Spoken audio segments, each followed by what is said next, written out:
नमस्कार सगळ्यांना, मी सुचिता आजच्या एका नवीन ब्लॉगमध्ये तुम्हा सर्वांचे खूप खूप स्वागत करते। श्री स्वामी समर्थ स्वामींचं नाव घेऊन आजच्या ब्लॉगला सुरुवात करूया। तर खूप दिवस झाला पाऊस येतोय, तर मे महिन्यातच यंदा पावसाने हजेरी लावलेली आहे आणि आमच्या इकडे पण भरपूर पाऊस, रोजच्या रोज पाऊस होते। कालसुद्धा खूप पाऊस पडला, आज पण वातावरण तसंच झालेलं आहे। तर आज पण आभाळ यायला लागलेलं आहे बघा। तर माझी झाडं आज दाखवते तुम्हाला। तर काम वगैरे सगळं झालेलं, कपडे लवकरच धुतले कारण परत सुकत नाहीत म्हणून। पण पाऊस हा येणार म्हणजे येणार, वातावरण तसंच झालेलं आहे। तर याच्यातच तुम्हाला आता झाडं पण दाखवते की बघा, वाऱ्याने सगळं असं उडून गेलं काल, तर ते मला आता नीटनेटकं ठेवायचं आहे। तर बघा, पाऊस मोठा पाऊस आला म्हटलं की काम वाढतं, तुम्हाला ते दाखवते। आधी तर बघा आळू बघा चांगला आता फुलायला लागलेला आहे।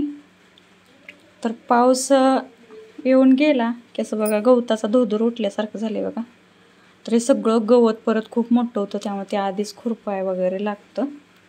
तर इथं बघा हे गुलगुसाचं झाड होतं। तर ह्या मिरच्या, आता मिरच्यांची झाडं चांगली बहरलेली आहेत, फुलं वगैरे पण लागलेली आहेत। ह्या आठवड्यात पाऊस पडतो ना तेव्हापासून, तर छान अशी फुललेली आहेत, उन्हाळ्यामध्ये सुकून चाललेली। तर वांग्याची पण रोप आता फुलायला लागलेली आहेत, तर वांगी सुद्धा आहेत याला। तर ही मिरच्याची छोटी छोटी रोपं एवढीच राहिलेली, उंची काही वाढत नव्हती। पण आता पाऊस पडून गेल्यानंतर थोडंसं ते हिरवीगार पण दिसायला लागलेत, फुलं पण लागायला लागलेत। तर इथं बघा हे वांग सुद्धा आहे बघा, एक बघा हे बघा एक वांग लागलेलं आहे, तर फुलं पण लागलेली आहेत वांग्याला। तर आता हे चालू होईल म्हणजे वांगी लागायला, मिरच्या पण लागायला। आणि हे गवत मला सगळं आता हे दूर दिसतोय, आत्ता लहान दिसतंय पण लगेचच वाढतं बघा। तर ते खुरपून सगळं काढावं लागणार आहे बघा, किती वाढले। आणि पाऊस येऊन गेला की हे काम लागतं बघा आमच्याकडे, म्हणजे सगळ्यांनाच हे काम असतं। तर मुलं छान असं खेळतायत इथं, म्हणजे शिरवाळ आहे आणि माती ओली म्हणजे ओली झालेली आहे। तर मुलांनी इथं विहीर केलेले आहेत बघा, 4 जण खेळतायत। तर विहीर केले आहेत, त्याच्यामध्ये काय काय केले त्यांनी, त्यांचं खूप वेळ झालं खेळ चालू आहे, तर एकदम मग्न आहेत खेळण्यात। तर TV मोबाईल बघण्यापेक्षा हे खूप चांगलं, म्हणजे बाहेर असं हे निवांत खेळतायत। तर बघा आपल्याला हाय पण करतायत आणि खूप खुश आहेत, सुट्ट्या पण आहेत आणि पावसाने हजेरी लावले। पावसात तर खूप भिजतात आणि इथं त्यांचं चालू आहे काय करायचं।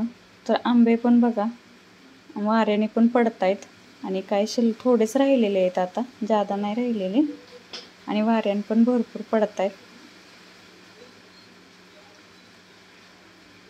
तर इथं हे बघा पुदिन्याचं पण फुललं, एकदम सुकून गेलं उन्हाळ्यामध्ये, तर आता चांगलाच फुलला आहे पुदिना। तर हे बघा उंबराचं झाड आहे, आलेलं आहे ते मनानं, आणि हा पुदिना मी लावलेला होता।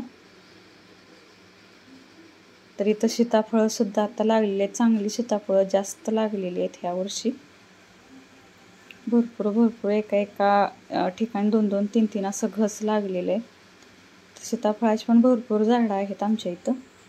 तर आंबा जांभळ संपते नाही तोपर्यंत सीताफळं। तर हे कढीपत्ता पण चांगला टवटवीत झाला। तर इथं पण 4-5 रोपं मनानेच उगवून आलेली आहेत कढीपत्त्याची, तीही छान टवटवीत दिसायला लागलेली आहेत। तर इकडं पण हे सीताफळाचंच झाड आहे, हे बघा। तर छान असं वातावरण झालं आहे, झाडं माझी सगळी फुललेली आहेत। तर कसा वाटला आजचा व्लॉग मैत्रिणी, छोटासा शेअर केलेला आहे। व्हिडिओ पाहिल्याबद्दल धन्यवाद, आणि नवीन असाल तर लाईक, शेअर आणि सबस्क्राईब करायला विसरू नका। भेटूया उद्याच्या नवीन ब्लॉगमध्ये।